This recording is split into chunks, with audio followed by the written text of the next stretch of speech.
It's been pushed into the 40s. There's a patent called Ice Nucleation for Weather Modification. This is a patent from NASA. It can be found online in its full form. This patent is for the creation of artificial snowstorms from what would have been rainstorms. However preposterous this sounds to people, if they look up Chinese create snowstorms, they will find a long list of articles where the Chinese Bureau of Weather Modification openly admitted that they were creating snowstorms until they did $1 billion worth of damage in Beijing. So my question would be, if the Chinese can do this, and NASA has a patent for the same purpose, why would we believe snow events here are natural when it's snowing now regularly at 45 degrees, sometimes 50 degrees, heavy, wet, concrete snow that's full of aluminum, full of barium, full of strontium?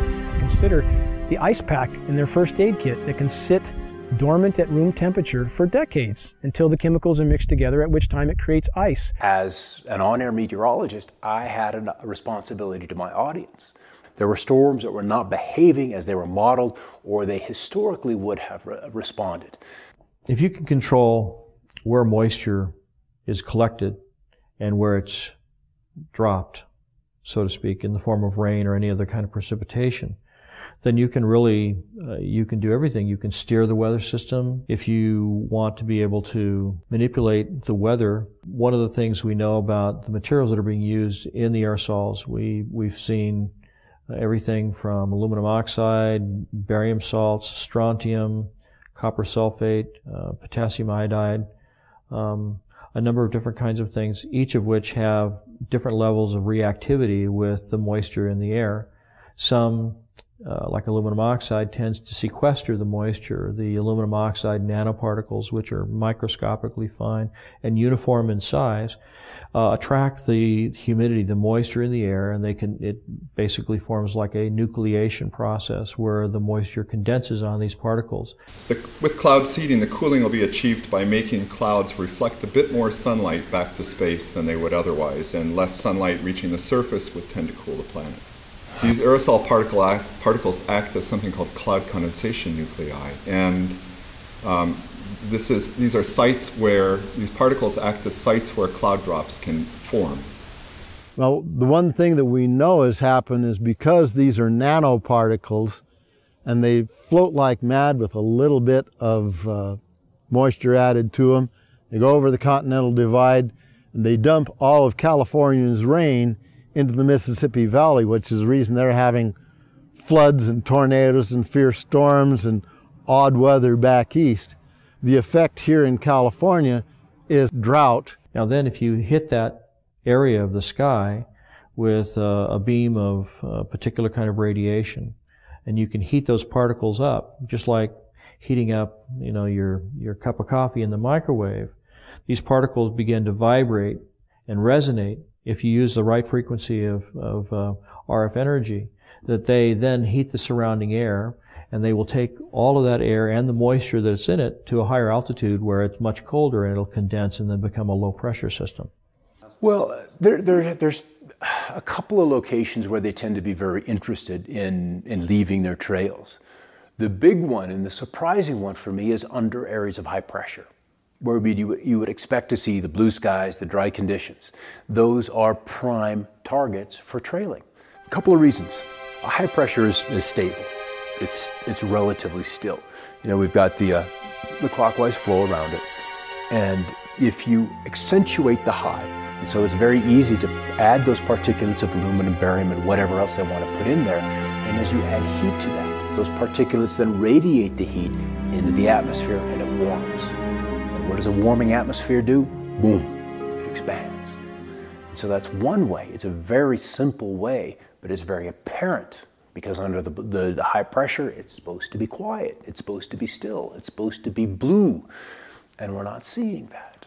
Then as the storm approaches, the high begins to recede, and then they're running the flights back and forth, back and forth, back and forth, and literally seeding the leading edges of the cirrus. So the cirrus canopy is accentuated. That cirrus canopy, which would maybe be 200-300 miles out ahead of a cold front, is now 450 miles.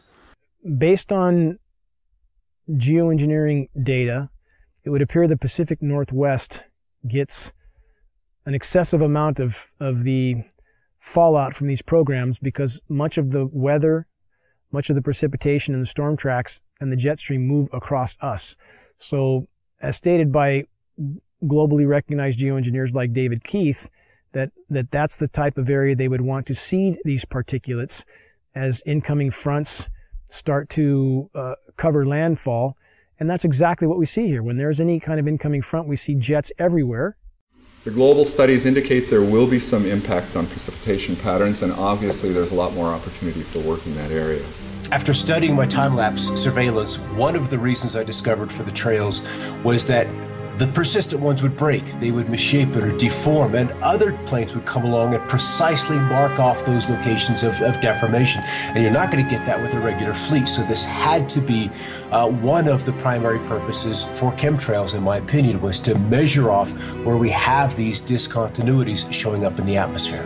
And in doing these actions and discovering those zones where there's different energies in the atmosphere, I think that plays very closely into their weather engineering programs of mark, surveil, and then that data goes into a weather model that they can then use to forecast or, once again, engineer the weather to their designs. But you can also influence what happens locally with the atmosphere by painting the materials that these aerosols are made of with different kinds of radio frequency or RF energy, radar, microwave, the HARP system. You know, HARP is an array, a field of antennas, radio frequency antennas. They're 72 feet tall, and they have a cross dipole across the top that's about 60 feet in each direction. 180 of these are in the array today, so you can imagine this field of antennas. What happens is by firing each one, they produce radio frequency energy that normally comes off of an antenna, spreads out rather rapidly. Same principle.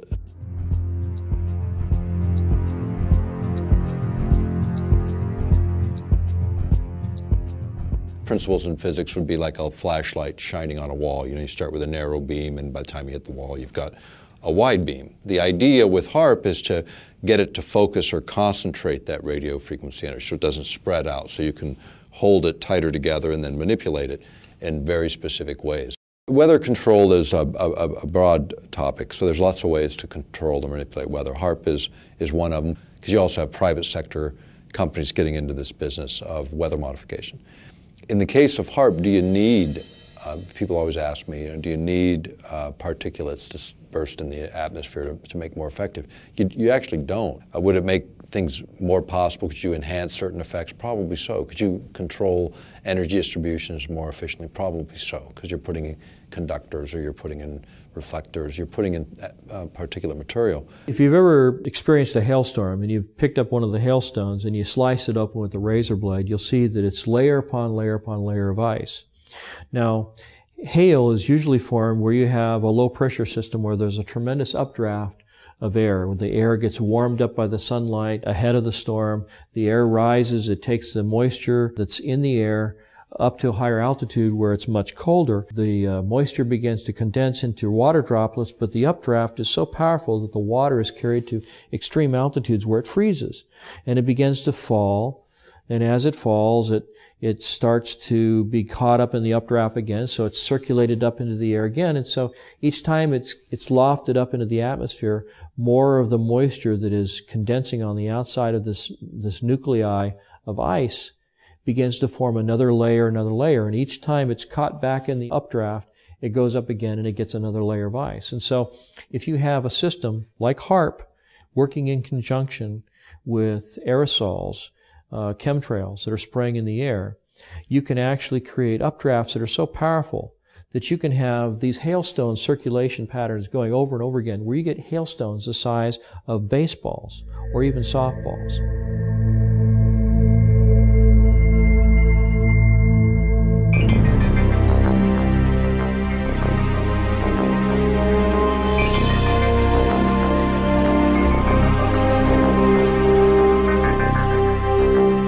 Weather has always been a strategic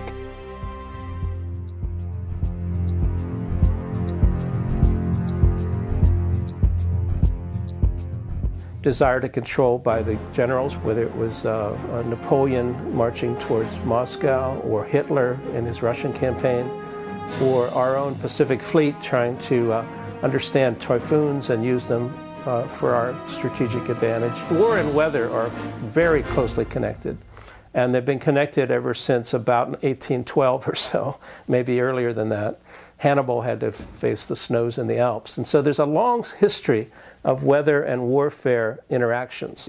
Environmental manipulation is like the ultimate method of covert warfare, because you can literally shut down food production. You can create a situation where the people within a country revolt against their own government, and you're invited in to mop up the mess. The issue of owning the weather by 2025, which is a military publication, we've quoted it as far back as I think 94, 95 even. But you go back to these earlier reports and you look at sort of what was the objective, and the objective is exactly that: control the battlefield environment. Environmental factors give you an absolute advantage. If you can weaken your adversary before you have to fire the first bullet, maybe you even win the war. Whether it's incredibly historic sandstorms when we're invading Iraq, or you want to drought out or flood out a dictator that you're not happy with, or obscure a beach when there's a landing, or if you just want to make money on the futures market. Owning the weather by 2025, using the weather as a force multiplier. And this kind of goes back to what I was saying before about if you can control where a weather system goes and how much or how severe the weather system is, then you can do other things like you may have heard more recently that many of the aircraft that we've been developing are what they call all-weather capable, which means that they can fly in any kind of weather. They can shoot and target the enemy under really nasty weather circumstances. And these are all things that you can use to your advantage if you happen to be controlling the weather also, because you can have a terrible storm front come in and make it difficult, if not impossible, for the enemy to operate on the ground or to fly their aircraft if they don't have aircraft that are as sophisticated as the ones that you have. And so by creating or using the weather as a force multiplier, as the title implies, that you can achieve an advantage over an enemy force that gives you the upper hand. One of the ideals of the Air Force is to have this all-weather Air Force, or to have their pilots coming back safely and using the weather as a salient against the enemy and clearing out their own airports from, say, from ice fogs or from bad weather. And so if the idea here is that if we can fly and they can't, that's a great military advantage. There was also research studies on hurricanes that the scientists were truly curious about the behavior of hurricanes, but their military patrons were very interested in how to steer them or direct them in certain ways, almost as a guided weapon. This jet stream that's moving across, and it shoots 50 miles north and then 75 miles east and then drops back south again, and then kind of goes on its way.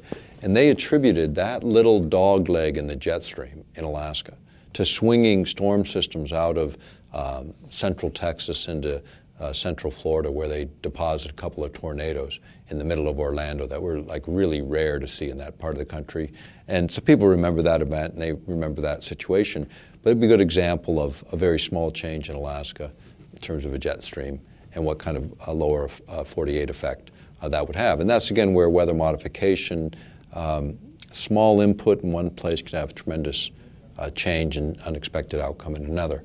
You can create weather systems that are so severe they culminate in battlefield denial, where the enemy is not able to use the roads or the bridges or get through the environment because the weather is so severe.